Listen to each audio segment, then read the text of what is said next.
নমস্কাৰ। আজি মই এটা পকৰি বনাবলৈ লৈছোঁ, সেইটোকে আপোনালোকৰ লগত শ্বেয়াৰ কৰিবলৈ লৈছোঁ। জিকাটো এনেধৰণে মই কাটি লৈছোঁ, কাটি অকণমান নিমখত ভিজাই থৈছিলোঁ।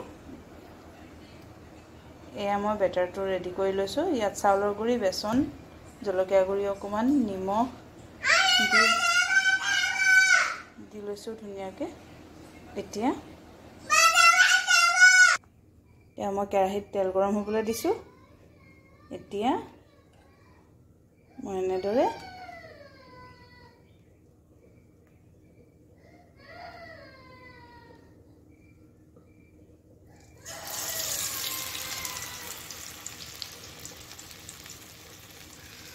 ভাজি পেলাম। আপোনালোকে মোৰ চেনেলটো লাইক, কমেণ্ট, শ্বেয়াৰ কৰিবলৈ নাপাহৰিব।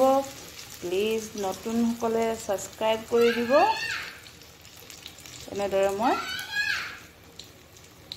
সকলোখিনি ফ্ৰাই কৰি ল'ম। খাবলৈ বহুত টেষ্টি হয়। আপোনালোকেও এনেদৰে খাইছেনে নাই খোৱা এবাৰ জনাব প্লিজ। আজিলৈ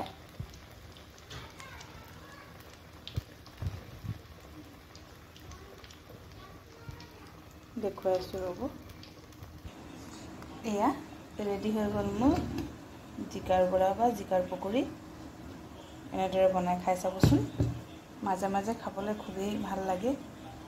একে নিচিনা সদায় খাই থাকিলে মুখৰ সোৱাদো নাইকিয়া হৈ যায়। গতিকে কেতিয়াবা অকণমান বেলেগ ধৰণে বনাই খাই চালে ভাল লাগে।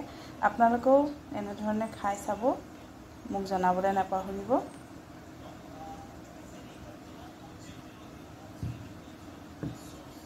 আজিলৈ আহিছোঁ, বাই বাই।